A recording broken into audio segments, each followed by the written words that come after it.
যারা ধ্বংস করেছে বাংলাদেশের তিনটি জাতীয় নির্বাচন, যে তিনটি জাতীয় নির্বাচনে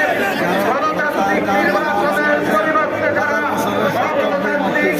অবৈধ নির্বাচন করেছিল তাদেরকে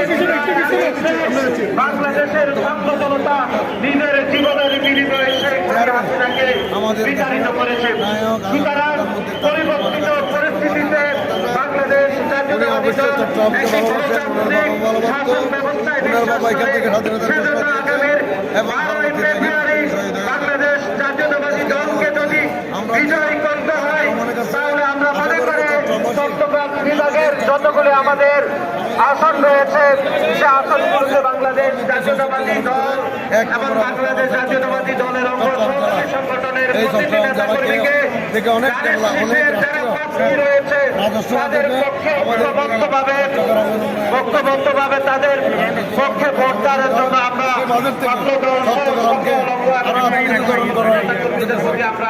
আহ্বান জানাচ্ছি এবং আমরা বিশ্বাস করি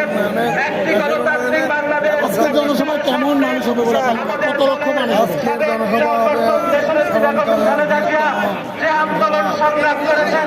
সে আন্দোলন সংগ্রামের তখনই বাস্তবায়ন করতে পারবো যখন আমরা আগামীর 12ই ফেব্রুয়ারির জাতীয় নির্বাচনে যদি আমরা বাংলাদেশ জাতীয়তাবাদী দলকে আমরা রাষ্ট্র ক্ষমতায় আমরা